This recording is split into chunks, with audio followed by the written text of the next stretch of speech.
Hi everyone. We're actually tag teaming on our talk this morning because the inspiration for this talk came from a chance discussion in the kitchen of my office in Brisbane, where I work for Mosaic Insights, which is part of the Alluvium group of consulting companies. And Alluvium Consulting, where Fiona works, is part of our bigger family too. So Fiona asked me what sort of projects I was working on, and I mentioned that I was happily working in the reef space again on various monitoring and evaluation of programs that are aiming to improve water quality and stewardship and a number of other things. And I started talking about the challenges that we're facing in developing the questions for those monitoring and evaluation plans. And then Fiona mentioned that she's actually working on monitoring and evaluation at a very different scale. So we sort of had a few aha moments and thought, why aren't we, being the collective social science for the reef group, talking about the challenges more? Because there's a whole lot of, there's been progress, but there's also still inefficiencies in the way we're doing things. So I'm going to invite Fiona up first to talk about her side of the equation, and then I'll reflect on how that plays out on the ground with what I do. Thanks, Vicky. I feel like a bit of a ring in. I guess the context for this a little bit is we're moving towards, in the future, about $1 billion investment in direct water quality improvement. So this isn't the broader suite of improvement. This is kind of direct in sediment kind of story. It's a really big cucumber, sea cucumber that Kerry mentioned this morning. But such a large investment in land-based water quality improvement, unsurprisingly, also brings this massive and significant effort into ensuring that we've got the right data and information. Thanks, Anthea, great context, for a whole range of different things, the ingredients, at a large number of different scales for a whole range of different contexts.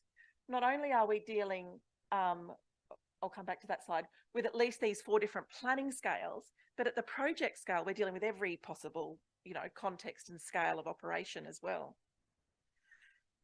So many of us are already playing a role in this, about both identifying the questions that we want to ask, but also trying to understand, well, what's the type of information that we need to be able to answer those questions, whether it's about impact, effectiveness, trying to stay a true course to improving and looking at the pollutant reduction issues. But I guess I've recently had the pleasure to kind of look across all the different investment programs in the reef, both from a monitoring and evaluation, but also project management. And each day I feel like we're asking more and more questions about what's happening, unsurprising, and I ask more and new questions all the time as well. But it keeps coming us back to this question of, well, how much is enough data and information to support good decision making? And are we still asking the same questions that perhaps we don't need to anymore? And where's all that data sitting? It's a bit different, I think, to the RIMREP situation, because I'm not sure where this water quality on program and impact monitoring sits. So this question of, how much is enough, when I particularly stop and think about those people who are collecting all of this data on the ground, when they're the ones that are being asked for information, whether they're farmers, TOs, people that are living in the community, who's writing up all of these reports, who's collating the reports, who's storing it, who's analysing it, who ensures that the people who actually need some of that information and has different wants and needs, research students, managers, can actually access all of this wealth of information that's being collected at those different scales. And so I still feel like we're having this conversation around, how do we all know who's doing what? How are we coordinating that? How do we make sure the burden on the people that are collecting a lot of this information are putting their time and effort in the right direction as well, but not taking away from the importance of the questions that we're answering?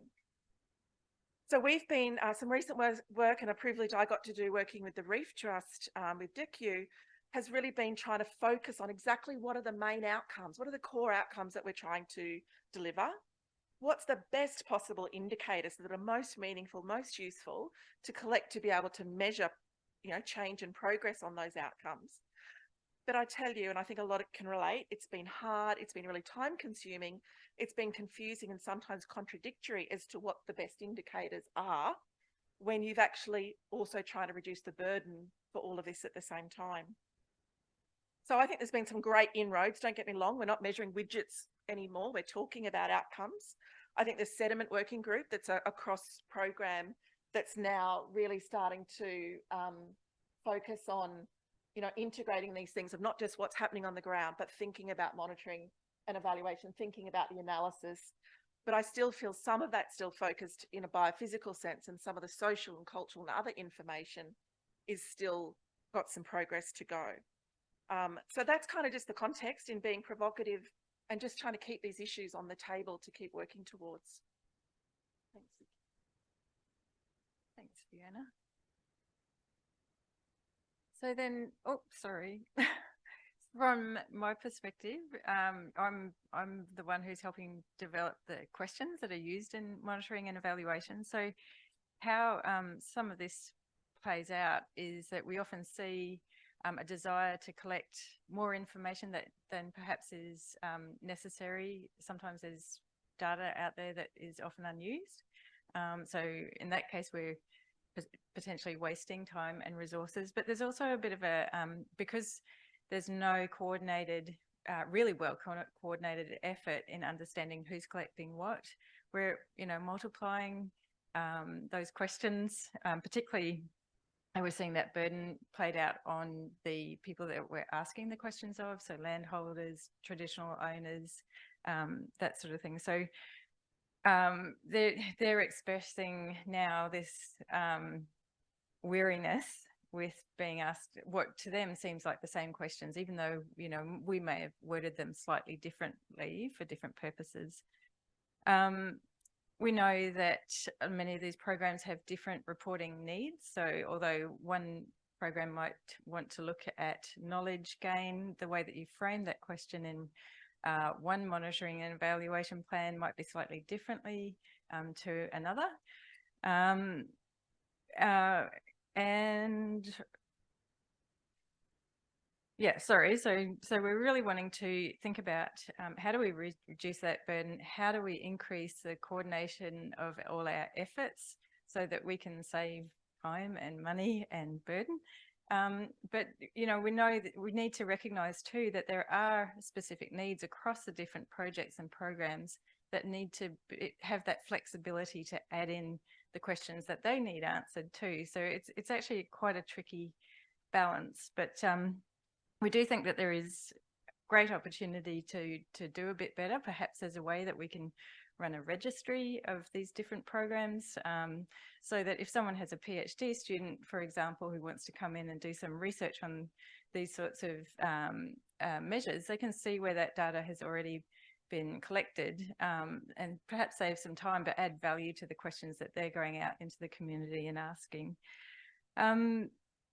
But sharing data is a really big challenge here. We know that even within some programs, it's difficult for people within that program to access the data that their team's been collecting. So we've got a lot of way to go there, but we see this positively, and we would like to invite you all to think about these issues. If you're working in this space, let's keep this discussion going.